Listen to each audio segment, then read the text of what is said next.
So hello everyone to all of you. तो एक बार फिर मैं आपके सामने लेकर आ चुका हूं आरपीएफ कांस्टेबल के लिए कुछ नए 12 टॉपिक के नए क्वेश्चंस लेकर आ चुका हूं। अभी तक 10 मार्च हो या 11 मार्च हो या फिर 12 मार्च तक के जितने भी अभी तक एग्जाम हुए लेटेस्ट में 10 मार्च 11 मार्च 12 मार्च तक के, तो इन शिफ्ट में जिस जिस टॉपिक से क्वेश्चंस पूछे गए हैं वो टॉपिक मैं आपके सामने लेकर आया हूं। और जिनका अगली शिफ्ट में आरपीएफ कांस्टेबल का एग्जाम लगा है, भाई साहब इस वीडियो को जरूर देखकर जाइएगा, क्योंकि कुछ नए टॉपिक के क्वेश्चंस आपके अगली शिफ्ट में आने के चांसेस हैं। जिस हिसाब से 10 मार्च 11 मार्च और 12 मार्च की शिफ्ट में एग्जाम में क्वेश्चंस पूछे गए हैं आरपीएफ कांस्टेबल में, तो ये जो 10 से 12 टॉपिक लेकर आया हूं आपके अगली शिफ्ट के लिए 100% चांसेस हैं कि एग्जाम में जरूर पूछा जाएगा। क्योंकि नदियों से देखो एक क्वेश्चन पूछा जा रहा है, प्रमुख भाग और मूल कर्तव्यों से भी क्वेश्चन पूछे जा रहे हैं, और स्थापना राज्य दिवस है। ये 12 मार्च के जितने भी शिफ्ट हुए हैं उन सभी शिफ्टों में एक एक क्वेश्चन पूछा गया है स्थापना राज्य दिवस से, यानी कि कौन सा राज्य जो है अपना स्थापना सेलिब्रेट करता है। ठीक है,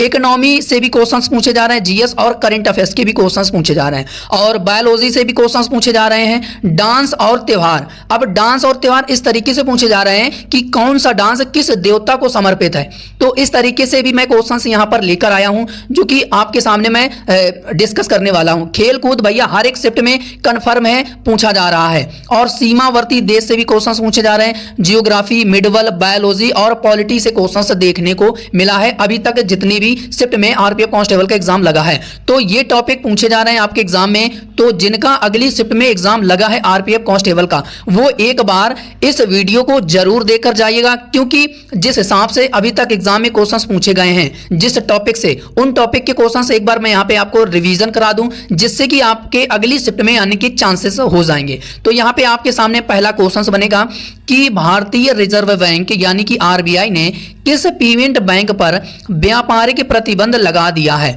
तो आरबीआई ने किस पेमेंट बैंक पर व्यापारिक प्रतिबंध लगा दिया है, तो राइट आंसर हो जाएगा पेटीएम पेमेंट बैंक पर आरबीआई ने व्यापारिक प्रतिबंध लगा दिया है। तो ऑप्शन से डी इसका राइट आंसर हो जाएगा। जो इकोनॉमी के करंट अफेयर हैं वो हर एक शिफ्ट में इसी तरीके से क्वेश्चंस पूछे जा रहे हैं, और इसी तरीके से मैं आपके सामने जिस हिसाब से अभी तक शिफ्ट में पूछे गए हैं उन शिफ्ट के आधार पर मैं आपको यहाँ पे हर एक क्वेश्चंस, हर एक टॉपिक के क्वेश्चंस यहाँ पे कवर कराऊंगा। तो आप लोग वीडियो को शुरू से लेकर अंत तक जरूर देखिएगा।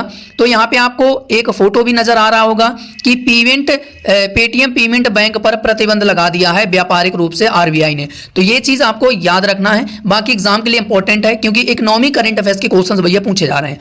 अगला क्वेश्चन बनेगा आपके सामने कि फरवरी 2024 में कौन सा देश जापान को पछाड़कर तीसरी सबसे बड़ी अर्थव्यवस्था बना है। तो फरवरी 2024 में कौन सा देश है जो कि जापान को पीछे छोड़ते हुए सबसे बड़ी तीसरी अर्थव्यवस्था बना है, तो जर्मनी बना है। तो ऑप्शन सी इसका राइट आंसर हो जाएगा कि जर्मनी जो है जापान को पीछे छोड़ते हुए ये थर्ड लार्जेस्ट इकोनॉमी बना है। तो Germany overtake Japan to becomes the third largest economy. तो ये चीज आपको याद रखना है। बाकी इकोनॉमी करंट अफेयर्स एग्जाम में पूछे जा रहे हैं। क्वेश्चन बनेगा आपके सामने कि भारत का सबसे छोटा पड़ोसी देश कौन सा है, तो भूटान इसका राइट आंसर हो जाएगा। तो ऑप्शन बी इसका राइट आंसर हो जाएगा। पड़ोसी देश से भी क्वेश्चंस पूछे जा रहे हैं, तो जिस टॉपिक के क्वेश्चंस एग्जाम में अभी तक आए हैं वो सभी टॉपिक के क्वेश्चंस मैं आपके सामने यहाँ पर रिवीजन कराने वाला हूँ। अगला है कि पंचशीर घाटी किस देश में स्थित है। तो भैया पंचशीर घाटी किस देश में स्थित है, तो ये अफगानिस्तान में स्थित है। तो अफगानिस्तान इसका राइट आंसर हो जाएगा। Option B will be the right answer हो जाएगा। अब अगला क्वेश्चन आपके सामने बनेगा कि कौन सा राज्य पाकिस्तान से सीमा साझा करता है। तो कौन सा भारतीय राज्य है जो कि पाकिस्तान से अपना सीमा साझा करता है, तो गुजरात इसका राइट आंसर हो जाएगा। Option A will be the right answer हो जाएगा कि गुजरात जो है पाकिस्तान से अपना ये सीमा साझा करता है। और भी मैं लिस्ट आपको दिखा रहा हूं कि कौन कौन से राज्य हैं जो कि अलग अलग देशों से अपना सीमा साझा करते हैं। तो बाकी अगर अफगानिस्तान की अगर हम लोग बात करें तो लद्दाख इससे सीमा साझा करता है। चीन में हिमाचल प्रदेश, उत्तराखंड, सिक्किम, अरुणाचल प्रदेश, लद्दाख से सीमा साझा करता है। और नेपाल की अगर मैं बात करूं तो नेपाल से उत्तर प्रदेश, उत्तराखंड, बिहार, पश्चिम बंगाल और सिक्किम से सीमा साझा करता है। भूटान की अगर मैं बात करूं तो सिक्किम हो गया, पश्चिम बंगाल हो गया, असम हो गया और अरुणाचल प्रदेश हो गया। बांग्लादेश की अगर मैं बात करूं तो पश्चिम बंगाल हो गया, असम हो गया, मेघालय हो गया, त्रिपुरा हो गया और मिजोरम हो गया। तो ये राज्य हैं जो कि बांग्लादेश से सीमा साझा कर रहे हैं। और म्यांमार की अगर मैं बात करूं तो अरुणाचल प्रदेश हो गया, नागालैंड हो गया, मणिपुर हो गया और मिजोरम हो गया। तो ये 4 राज्य हैं जो कि म्यांमार से सीमा साझा करते हैं। एक ना एक प्रश्न फिक्स है जो कि आपके अगली शिफ्ट में आने के चांसेस हैं, क्योंकि अभी तक जो सीमावर्ती देश हैं हर एक शिफ्ट में पूछे गए हैं 10, 11, 12 की शिफ्ट में। तो अगला क्वेश्चन बनेगा कि मानव शरीर में विटामिन किसमें संचित होता है। तो मानव शरीर में जो विटामिन है वो किसमें संचित होता है, तो यकृत इसका राइट आंसर हो जाएगा। तो ऑप्शन से B will be the right answer हो जाएगा। अगला क्वेश्चन बनेगा आपके सामने कि मूंगफली किस फसल से संबंधित है।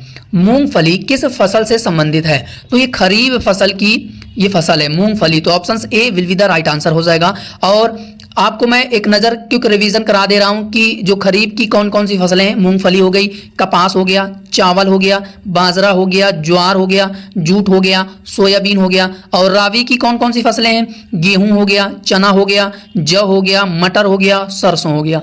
जायद की मैं बात करूं तो हरी सब्जियां हो गई, तरबूज, खरबूज, खीरा, ककड़ी, ये सब जायद की फसलें हैं। तो बाकी आप इनसे क्वेश्चन पूछा गया था तो इसलिए मैं ये क्वेश्चन आपको रिवीजन करा दिया है। अगला क्वेश्चन बनेगा कि किस नदी पर नागार्जुन बांध बना हुआ है। तो किस नदी पर नागार्जुन बांध बना हुआ है, तो सर इसका राइट आंसर हो जाएगा हमारा Krishna. Krishna will be the right answer हो जाएगा। तो ऑप्शन से बी इसका राइट आंसर हो जाएगा। अगला क्वेश्चन बनेगा कि किसमें होमोदांत यानी कि एक जैसे दांत पाए जाते हैं। होमोदांत उनको कहते हैं जो एकदम एक ही लेवल के दांत होते हैं, एक जैसे दांत पाए जाते हैं। तो राइट आंसर हो जाएगा ये मछली और मगरमच्छ में एक जैसे दांत पाए जाते हैं। तो ऑप्शन बी और सी इसका राइट आंसर हो जाएगा। तो option D will be the right answer हो जाएगा। तो एक जैसे दांत होमोदांत उनको कहते हैं, तो ये मछली और मगरमच्छ में पाए जाते हैं। अगला क्वेश्चन बनेगा आपके सामने कि लार अमाइलेज किसके पाचन में मदद करता है। तो लार अमाइलेज किसके पाचन में मदद करता है, तो सर इसका राइट आंसर हो जाएगा स्टार्च। स्टार्च इसका राइट आंसर हो जाएगा। तो option A will be the right answer हो जाएगा। चलिए इसके बाद अगला क्वेश्चन बनेगा आपके सामने कि फीफा वर्ल्ड कप 2026 का आयोजन कहां पर किया जाएगा। स्पोर्ट का एक क्वेश्चन फिक्स है जो कि हर एक शिफ्ट में पूछा जा रहा है, वो भी करंट अफेयर्स का। तो फिक्स है भैया, करंट अफेयर्स में स्पोर्ट आपको जरूर पढ़कर जाना है। तो जो फीफा वर्ल्ड कप 2026 का आयोजन है ये कहां पर इसका आयोजन किया जाएगा, तो सर इसका राइट आंसर हो जाएगा संयुक्त राज्य अमेरिका, कनाडा और मैक्सिको में इसका आयोजन किया जाएगा। तो ये आरपीएफ कांस्टेबल के लिए मोस्ट इंपोर्टेंट ये क्वेश्चंस बनेगा। बाकी आप इसको ध्यान में रखना, जहन में रखना, हो सकता है कि आपके अगली शिफ्ट में आने के चांसेस हो जाएं। तो फीफा वर्ल्ड कप 2026 का आयोजन संयुक्त राज्य अमेरिका, कनाडा और मैक्सिको में इसका आयोजन किया जाएगा। तो ऑप्शन से उपर्युक्त डी इसका राइट आंसर हो जाएगा। ठीक है, चलिए इसके बाद अगला क्वेश्चन बनेगा कि कौन अमाशय में बनने वाला एक प्रोटीन पाचक एंजाइम है। तो कौन अमाशय में बनने वाला एक प्रोटीन पाचक एंजाइम है, तो सर इसका राइट आंसर हो जाएगा पेप्सिन। तो option A will be the right answer हो जाएगा। ये वो टॉपिक के क्वेश्चन है भैया जो एग्जाम में एक्चुअल में पूछे जा रहे हैं। बाकी आपकी अगली शिफ्ट में क्या आने के चांसेस हैं, तो एक बार इसको रिविजन जरूर करना है। तो सीकम, कोलोन, रेक्टम ये किसका हिस्सा है, किसमें ये पाया जाता है, तो सर इसका राइट आंसर हो जाएगा ये बड़ी आंत के हिस्से हैं। ठीक है, तो सीकम और कोलोन, रेक्टम ये किसका हिस्सा, ये बड़ी आंत का हिस्सा है। तो बड़ी आंत आपको ये याद रखना है। तो ऑप्शन बी इसका राइट आंसर हो जाएगा। ठीक है, तो ऑप्शन से बी इसका राइट आंसर हो जाएगा।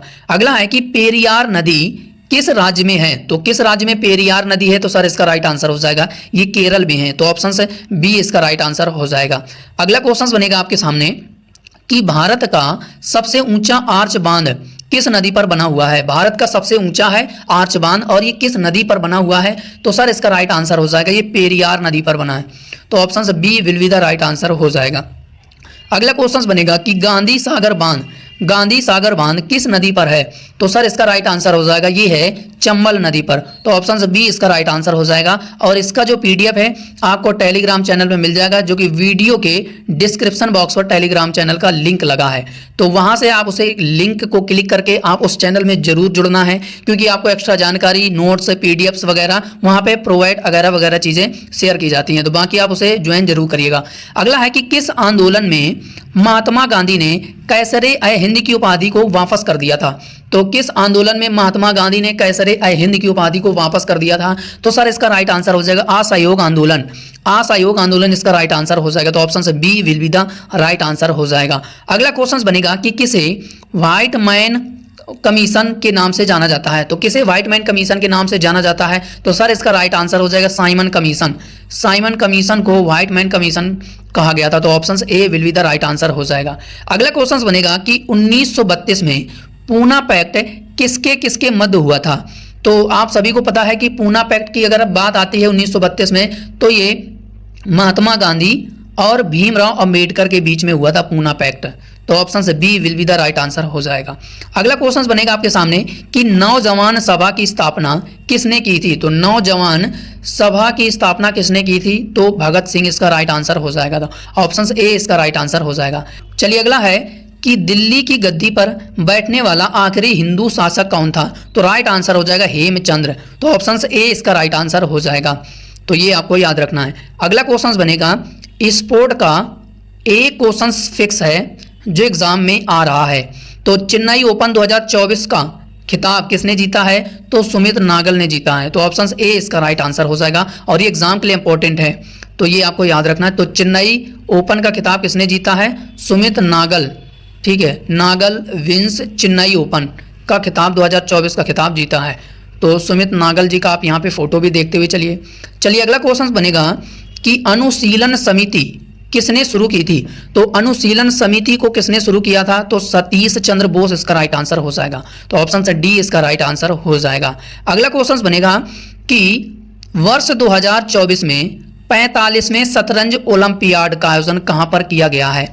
तो कहां पर किया गया है? तो सर इसका राइट आंसर हो जाएगा ये हंगरी के बुडापेस्ट में इसका आयोजन किया गया है। तो ऑप्शन से D will be the right answer हो जाएगा कि 45वें फिडे चेस ओलंपियाड का आयोजन बुडापेस्ट में, हंगरी के बुडापेस्ट में इसका आयोजन किया गया है और ये एग्जाम के लिए इंपॉर्टेंट है। बाकी ये क्वेश्चन ध्यान में रखना। अगला है कि 2011 की जनगणना के अनुसार भारत की महिला साक्षरता दर कितने % है? तो वर्ष 2011 की जनगणना के अनुसार महिला साक्षरता दर कितने % है? तो राइट आंसर हो जाएगा 65.46%। तो ऑप्शन से बी इसका राइट आंसर हो जाएगा। तो 64.46% महिला साक्षरता दर है। तो ऑप्शन से B will be the right answer हो जाएगा। अगला है कि पेटागोनियन, और ये एक ठंडा मरुस्थल भी है। ऐसा भी कभी कभी एग्जाम में आ जाता है कि बताओ सबसे ठंडा मरुस्थल कौन सा है? तो पेटागोनियन है। और ये किस देश में स्थित है? तो भैया ये किस देश में स्थित है? तो ये दक्षिण अर्जेंटीना में भी है और चिली में भी। तो उपर्युक्त सी इसका राइट आंसर हो जाएगा। तो option C will be the right answer हो जाएगा। अगला क्वेश्चन बनेगा कि कौन सा राज्य समान नागरिक संहिता लागू करने वाला ये भारत का पहला राज्य बना है? तो किसने यूनिफॉर्म सिविल कोड को लागू करने वाला पहला राज्य बना है भारत का? तो उत्तराखंड इसका राइट आंसर हो जाएगा। तो ऑप्शन से B will be the right answer हो जाएगा। और ये क्वेश्चन एग्जाम में जरूर पूछा जाएगा क्योंकि भारत में कोई चीज़ पहली बार अगर एस्टैब्लिश की जा रही है, लागू की जा रही है, तो एग्जाम के लिए इंपॉर्टेंट होता है। तो ये आपको याद रखना कि उत्तराखंड जो है फर्स्ट स्टेट बना है UCC लागू करने वाला। तो ये चीज़ आपको याद रखना है। चलिए अगला है कि हजारों झीलों की भूमि किस देश को कहा जाता है? तो फिनलैंड को कहा जाता है। तो ऑप्शन बी इसका राइट आंसर हो जाएगा। और वर्ल्ड हैप्पीनेस इंडेक्स में फिनलैंड की रैंक कौन सी है? तो पहली रैंक है। ये भी आपको याद रखना। तो ये चीज़ आपको याद रखना है। अगला है कि भारतीय राष्ट्रीय कांग्रेस की अध्यक्ष बनने वाली पहली भारतीय महिला कौन थी जिन्होंने कानपुर अधिवेशन में भाग लिया था? तो राइट आंसर हो जाएगा हमारा सरोजनी नायडू। तो ऑप्शन से B will be the right answer हो जाएगा। चलिए अगला है कि किस राज्य ने पहली बार सेमी कंडक्टर नीति को लागू की है? तो किस राज्य ने लागू किया है? तो राइट आंसर हो जाएगा उत्तर प्रदेश। तो यूपी इसका राइट आंसर हो जाएगा कि सेमी कंडक्टर पॉलिसी को लागू करने वाला पहला राज्य बना है। तो ये आपको याद रखना है। बाकी आप इमेज भी देखते हुए चलिए कि Uttar Pradesh will implement semiconductor policy for the first time. तो पहला राज्य बना है। ठीक है, तो ये आपको याद रखना है। अगला क्वेश्चन बनेगा कि बादशाह या फ्रंटियर गांधी किसे कहा जाता है? तो राइट आंसर हो जाएगा इसका हमारा ऑप्शन से बी खान अब्दुल गफ्फार खान को कहा जाता है। तो ऑप्शन से बी इसका राइट आंसर हो जाएगा। अगला है कि 13 फरवरी 2024 को सरोजनी नायडू की कौन सी जयंती मनाई गई है? तो राइट आंसर हो जाएगा इसका हमारा 145वीं जयंती मनाई गई है। तो option D will be the right answer हो जाएगा। यानी कि हर साल 13 फरवरी को सरोजनी नायडू की जयंती मनाई जाती है। तो ऑप्शन से D will be the right answer हो जाएगा। चलिए इसके बाद अगला क्वेश्चन बनेगा आपके सामने कि अखिल भारतीय मुस्लिम लीग का गठन 30 दिसंबर 1906 में कहां पर हुआ था? तो ये ढाका में हुआ था। तो ऑप्शन से बी इसका राइट आंसर हो जाएगा। अगला क्वेश्चन बनेगा कि आर्टिकल 324 किसके अंतर्गत आता है? तो किसके अंतर्गत आता है? तो राइट आंसर हो जाएगा ये स्वतंत्र चुनाव आयोग के अंतर्गत। तो ऑप्शन से बी इसका राइट आंसर हो जाएगा। अगला है कि कहां पर महाराणा प्रताप की 21 फुट ऊंची प्रतिमा का अनावरण किया गया है? तो सर इसका राइट आंसर हो जाएगा हमारा हैदराबाद। तो will be the right answer, option A इसका राइट आंसर हो जाएगा। अगला है कि गोल्डन फाइबर के नाम से किसे जाना जाता है? और ये 11 मार्च को आरपीएफ कांस्टेबल का एग्जाम हुआ था। पहली शिफ्ट में ये क्वेश्चन पूछा गया था कि गोल्डन फाइबर के नाम से किसे जाना जाता है? तो सर इसका राइट आंसर हो जाएगा कि ये जूट को जाना जाता है। तो ऑप्शन से बी इसका राइट आंसर हो जाएगा। अगला है कि भारत का 43वां यूनेस्को विश्व धरोहर स्थल कौन सा है? तो राइट आंसर हो जाएगा मोइदम, ऑप्शन ए इसका राइट आंसर हो जाएगा। तो ये आपको याद रखना है कि 43वां यूनेस्को विश्व धरोहर स्थल कौन सा है? मोइदम है। ठीक है, तो ये आपको याद रखना है। ठीक है, चलिए अगला है कि बंगाल का पहला गवर्नर कौन था? तो बंगाल का पहला गवर्नर कौन था? तो राइट आंसर हो जाएगा रॉबर्ट क्लाइव इसका राइट आंसर हो जाएगा। क्योंकि ये जो गवर्नर हैं, गवर्नर जनरल, इसमें कंफ्यूज होता है। तो अब कंफ्यूज नहीं होगा। जो गवर्नर, सिर्फ गवर्नर की अगर बात करें कि बंगाल का पहला गवर्नर कौन था, तो रॉबर्ट क्लाइव था। अगर उसी में गवर्नर के साथ जनरल जोड़ दिया जाए तो वारिंग हेस्टिंग हो जाएगा बंगाल का पहला। अब भारत के पहले गवर्नर जनरल कौन थे? तो विलियम बेंटिंग। ये दिमाग में रखना, तो आपको लंबे समय तक याद रहेगा एग्जाम तक। और भारत का पहला वायसराय कैनिंग था। अगर सिर्फ गवर्नर की बात करें तो रॉबर्ट क्लाइव। अगर गवर्नर जनरल की बात करें कि बंगाल का पहला गवर्नर जनरल कौन था, तो वारिंग हेस्टिंग हो जाएगा। और अगर इसी में बात करें कि भारत का पहले गवर्नर जनरल, तो विलियम बेंटिंग हो जाएगा। और भारत का पहला वायसराय कैनिंग हो जाएगा। और भारत का पहला भारतीय गवर्नर जनरल कौन था? तो सी राजगोपालाचारी। तो ये सभी एग्जाम में आने के चांसेस हैं। तो ये आपको एक नज़र दिमाग में रखना है। अगला क्वेश्चन बनेगा कि ओटम किस राज्य का लोक नृत्य है? तो ओटम किस राज्य का लोक नृत्य है? तो राइट आंसर हो जाएगा केरल का। तो ऑप्शन से बी इसका राइट आंसर हो जाएगा। अगला है कि राउफ किस राज्य का नृत्य है? तो राइट आंसर हो जाएगा ये जम्मू कश्मीर का है। तो ऑप्शन से बी इसका राइट आंसर हो जाएगा। अगला है कि भरतनाट्यम किस राज्य का शास्त्रीय नृत्य है? तो राइट आंसर हो जाएगा ये तमिलनाडु का है। तो ऑप्शन ए इसका राइट आंसर हो जाएगा। बाकी क्वेश्चंस आपको आ तो रहेंगे, लेकिन एग्जाम में कभी कभी कंफ्यूज हो जाते हैं, तो आप लोग इनको रिवीजन करके जाइएगा। हॉर्नबिल त्योहार किस राज्य में मनाया जाता है? ये भी 11 मार्च की पहली शिफ्ट में पूछा गया था, फर्स्ट शिफ्ट में पूछा गया था। तो हॉर्नबिल कहाँ का है? तो नागालैंड का है। तो जब ये पूछा जा सकता है तो ये भी पूछा जा सकता है और ये भी पूछा जा सकता है। तो ये सभी इंपॉर्टेंट जो नृत्य हैं, त्यौहार हैं, आपको याद रखना है। अगला है कि हिमालय पार की नदियां कौन सी है? तो हिमालय से कौन कौन सी नदियां निकलती हैं? तो एसएसबी याद रखना, यानी कि सिंधु, सतलज और ब्रह्मपुत्र। तो 3 नदियां हैं जो कि हिमालय से निकलती हैं। तो सिंधु, सतलज और ब्रह्मपुत्र कहां पर है? तो सिंधु, सतलज, ब्रह्मपुत्र। तो ऑप्शन बी इसका राइट आंसर हो जाएगा। तो ये आपको याद रखना है। अगला है कि भारत की वृहत्तम नदी कौन सी है? तो भारत की वृहत्तम नदी कौन सी है? तो सर इसका राइट आंसर हो जाएगा हमारा गंगा। तो ऑप्शन से डी इसका राइट आंसर हो जाएगा। अगला है कि भारत में हर साल किस दिन राष्ट्रीय भाला फेंक दिवस मनाया जाता है? तो किसी किसी शिफ्ट में देखो इंपॉर्टेंट डे से क्वेश्चंस नहीं पूछे गए हैं, तो जरूरी नहीं है कि आपसे आपकी शिफ्ट में भी नहीं पूछा जाएगा, जरूर पूछा जाएगा। अगर पहली शिफ्ट में नहीं आया तो सेकंड शिफ्ट में आने के चांसेस होते हैं और अगली शिफ्ट में भी आ सकते हैं इंपॉर्टेंट डे। तो राष्ट्रीय भाला फेंक दिवस कब मनाया जाता है? तो भैया ये 7 अगस्त को सेलिब्रेट किया जाता है। तो ऑप्शन ए इसका राइट आंसर हो जाएगा। नेशनल जेवलिंग डे 7 अगस्त को सेलिब्रेट किया जाता है। अगला है कि गंगा नदी बांग्लादेश में किस नाम से जानी जाती है? तो सर इसका राइट आंसर हो जाएगा हमारा पद्मा कहा जाता है। तो ब्रह्मपुत्र को क्या कहा जाता है? फिर ब्रह्मपुत्र को बांग्लादेश में क्या कहा जाता है? जमुना कहा जाता है। तो ये भी आपको याद रखना है। चलिए इसके बाद अगला है कि गंगा एवं ब्रह्मपुत्र की संयुक्त जलधारा किस नाम से जानी जाती है? तो सर इसका राइट आंसर हो जाएगा मेघना इसका राइट आंसर हो जाएगा। चलिए अगला है कि भारत की सबसे अधिक नौगम्य 2 नदियां कौन सी हैं? तो राइट आंसर हो जाएगा इसका हमारा गंगा और ब्रह्मपुत्र। तो ऑप्शन बी इसका राइट आंसर हो जाएगा। अगला क्वेश्चन बनेगा आपके सामने कि निम्नलिखित नदियों में से भारत में किस पर सबसे लंबा सड़क सेतु बना है? तो सर इसका राइट आंसर हो जाएगा Ganga will be the right answer हो जाएगा। तो ऑप्शन से डी इसका राइट आंसर हो जाएगा। अगला है कि सुंदरवन डेल्टा कौन सी नदी बनाती है? तो सर इसका राइट आंसर हो जाएगा हमारा गंगा और ब्रह्मपुत्र। तो ऑप्शन सी इसका राइट आंसर हो जाएगा। अगला है कि गंगा एवं ब्रह्मपुत्र नदियों का उद्गम स्थान कहाँ से निकलती है ये नदियाँ? तो उत्तराखंड तथा तिब्बत। तो ये आपको याद रखना। तो ऑप्शन से D will be the right answer हो जाएगा। अगला है कि कौन सी नदी का उद्गम भारत में नहीं है। तो सर इसका राइट आंसर हो जाएगा ब्रह्मपुत्र। कहाँ से निकलती है? चीन के तिब्बत के मानसरोवर से निकलती है। ठीक है, तो भारत में तो इसका उद्गम स्थान ही नहीं है, तो ऑप्शन सी इसका राइट आंसर हो जाएगा। अगला क्वेश्चन बनेगा आपके सामने कि तिब्बत में बहने वाली नदी सांगपो निम्नलिखित में से किससे होकर भारत में प्रवेश करती है? तो सर इसका राइट आंसर हो जाएगा अरुणाचल प्रदेश। तो ऑप्शन सी इसका राइट आंसर हो जाएगा। अगला है कि विश्व का सबसे बड़ा नदी द्वीप माजुली का निर्माण करने वाली नदी कौन सी है? तो राइट आंसर हो जाएगा ब्रह्मपुत्र। तो ऑप्शन से डी इसका राइट आंसर हो जाएगा। चलिए अगला है, अगला क्वेश्चन बनेगा कि कौन सी नदी दक्षिण से उत्तर की ओर प्रवाहित होती है? तो सर इसका राइट आंसर हो जाएगा Betwa. Betwa will be the right answer हो जाएगा।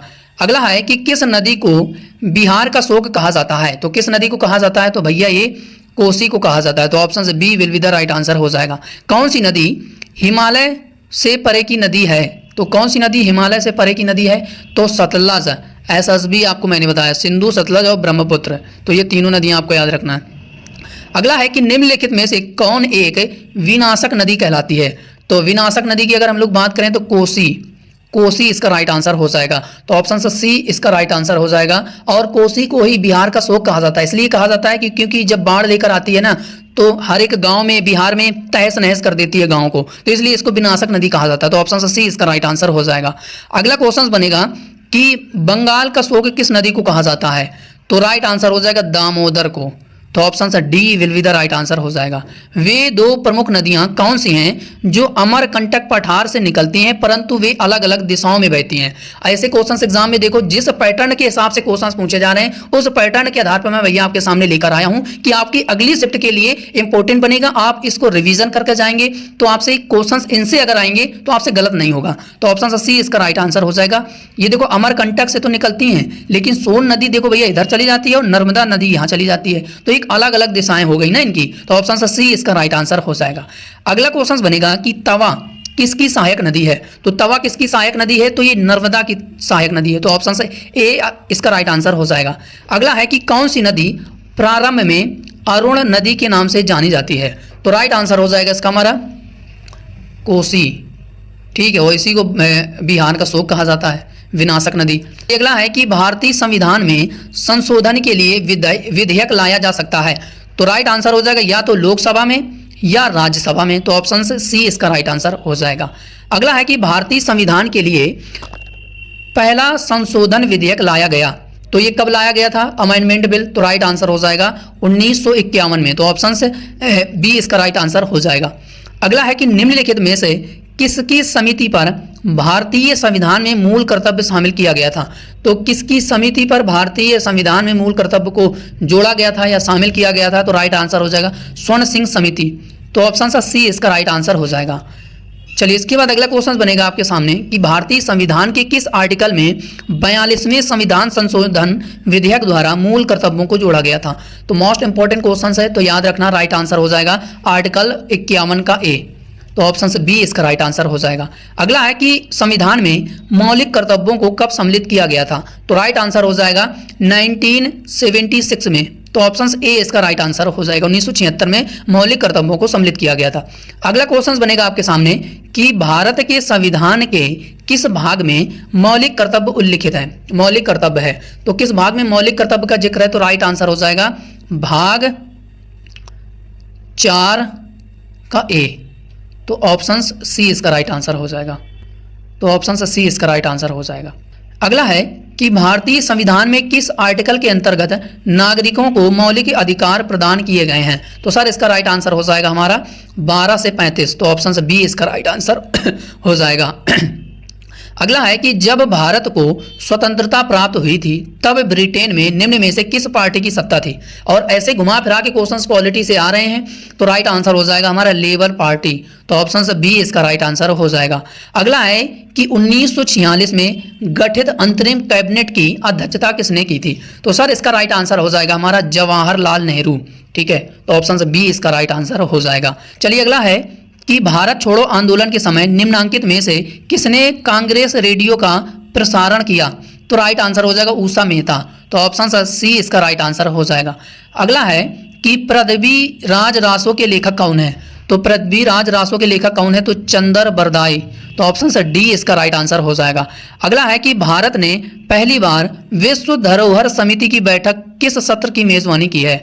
तो सर इसका राइट आंसर हो जाएगा 46वें बैठक की मेजबानी की है विश्व धरोहर समिति की। तो भारत ने पहली बार 46वें विश्व धरोहर समिति की अध्यक्षता की है। तो ऑप्शन से डी इसका राइट आंसर हो जाएगा। समिट कॉन्फ्रेंस भैया एक क्वेश्चन पूछा जा रहा है तो एग्जाम के लिए इंपॉर्टेंट है। और इसका आयोजन कहां पर किया गया है? तो भारत मंडपम न्यू दिल्ली में इसका आयोजन किया गया है। ठीक है, और मोदी जी के द्वारा इसका उद्घाटन किया गया है 46वीं वर्ल्ड हेरिटेज समिति सम्मेलन की बैठक। तो ये आपको याद रखना है। अगला है कि अशोक ने बुद्ध धर्म का प्रचार करने के लिए श्रीलंका किसे भेजा था? तो राइट आंसर हो जाएगा महेंद्र और संघमित्रा को। तो ऑप्शन ए और बी इसका राइट आंसर हो जाएगा। किसके शासन काल में डायमेकस भारत आया था? तो राइट आंसर हो जाएगा ये बिंदुसार के शासन काल में।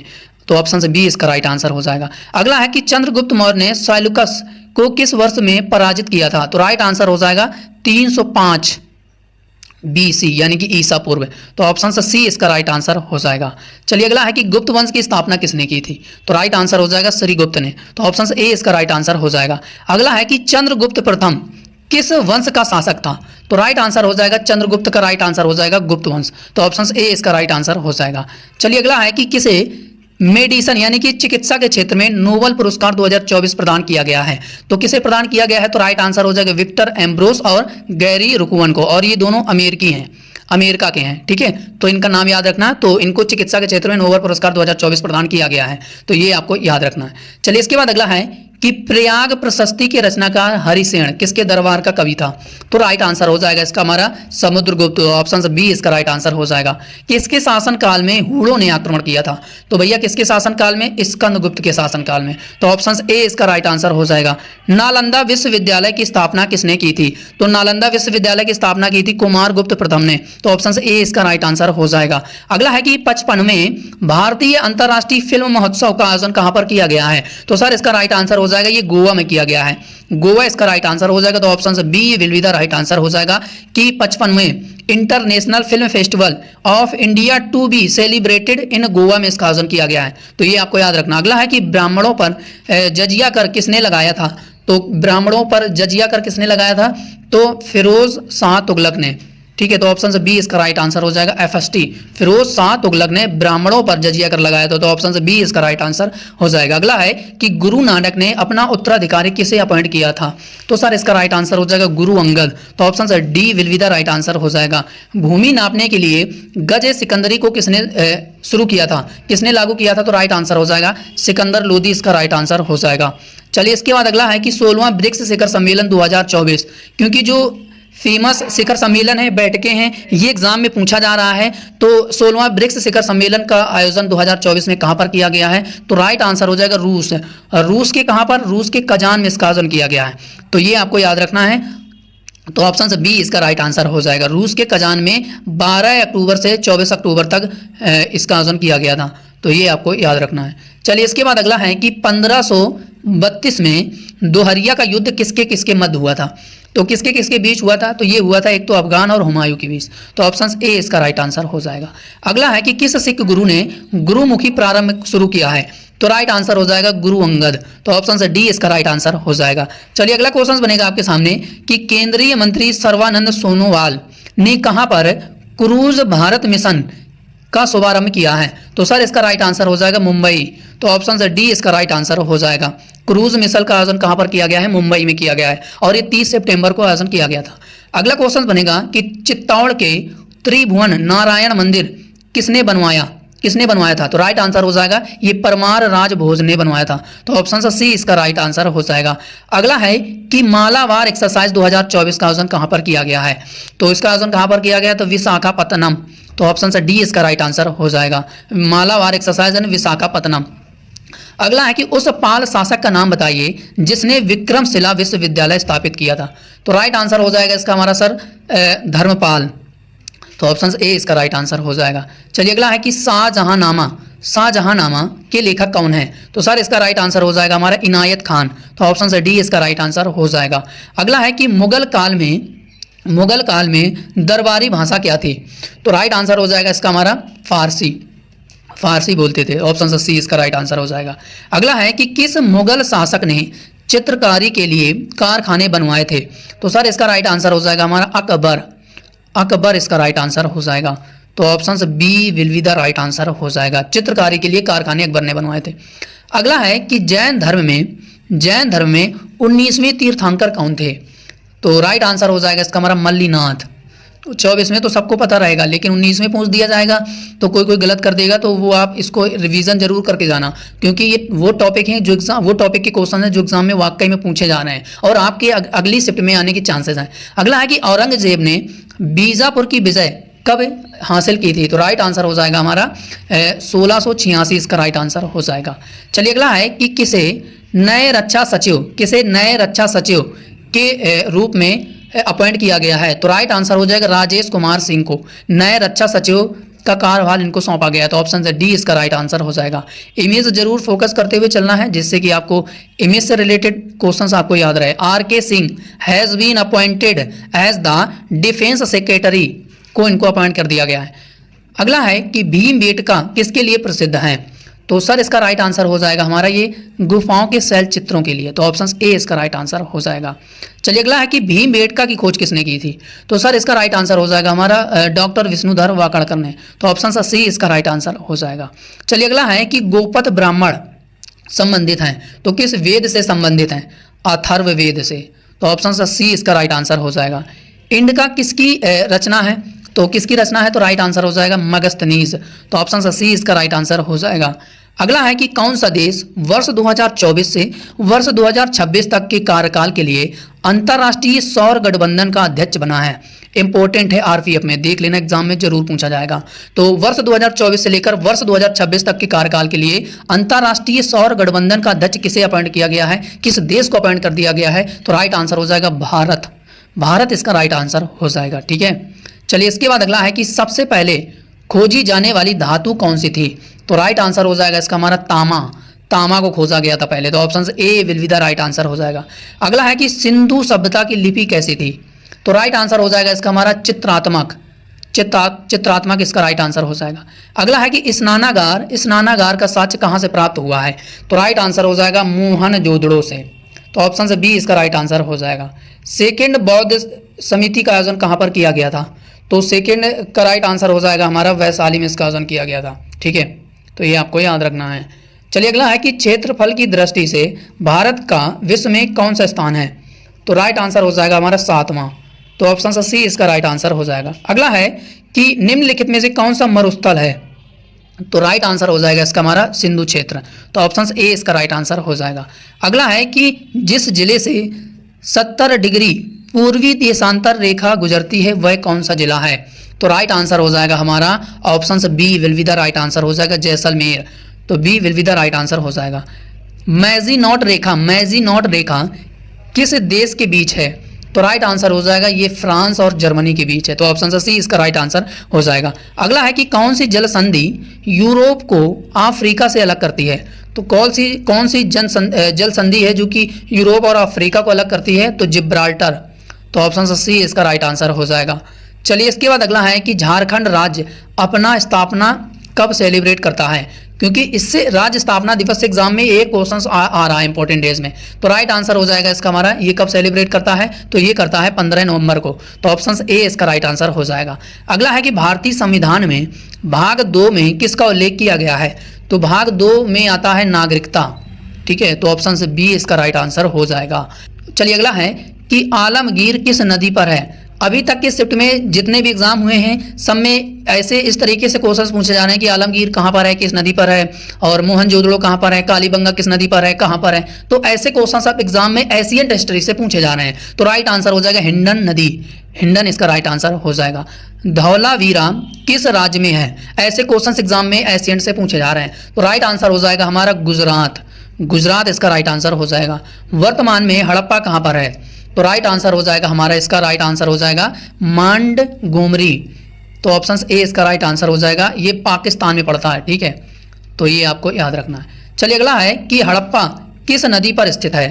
तो हड़प्पा किस नदी पर स्थित है? तो ये रावी नदी पर स्थित है। ठीक है, तो ये आपको याद रखना है। और एशियंट में इस तरीके से ही क्वेश्चन पूछे जा रहे हैं। अगला है कि मोहनजोदड़ो कहाँ स्थित है और किस नदी पर है?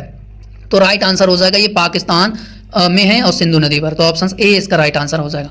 कालीबंगा कहाँ स्थित है भैया?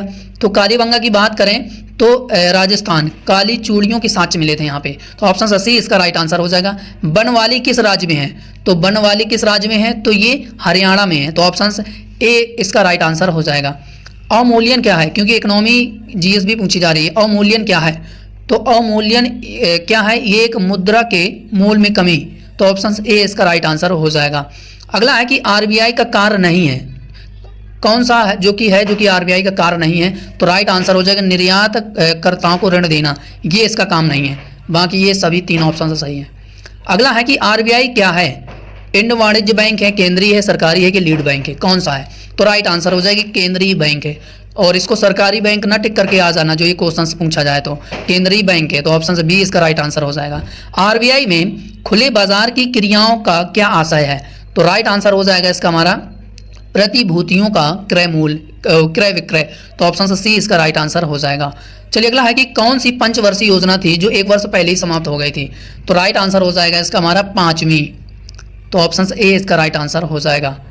तो ये रहे 12 से 13 टॉपिक के क्वेश्चंस जो एग्जाम में लेटेस्ट शिफ्ट में आरपीएफ कांस्टेबल में पूछे जा रहे हैं। तो ये क्वेश्चंस हैं, ये टॉपिक के क्वेश्चंस हैं जो एग्जाम में भैया पूछे जा रहे हैं। और उसी टॉपिक के क्वेश्चंस, उसी टॉपिक के अकॉर्डिंग ही मैं ये क्वेश्चंस लेकर आया हूँ। जिनका आरपीएफ कांस्टेबल का एग्जाम अगली शिफ्ट में लगा है वो इस वीडियो को भैया जरूर देख कर जाइएगा, क्योंकि ये टॉपिक हैं जो कि एग्जाम में पूछे जा रहे हैं। बाकी सेशन कैसा लगा, कंटेंट कैसा लगा, मेहनत मेरी कैसी लगी, लाइक कमेंट और शेयर और सब्सक्राइब करके अपना फीडबैक जरूर देकर जाइएगा। मुझे भी उत्साह बढ़ता है जब आप सेशन को लाइक करते हैं, शेयर करते हैं, कमेंट करते हैं और सब्सक्राइब करते हैं। बाकी चैनल में अगर पहली बार जुड़े हैं, पहली बार सेशन को देखा है, अटेंड कर रहे हैं, तो चैनल को सब्सक्राइब जरूर करके जाइएगा।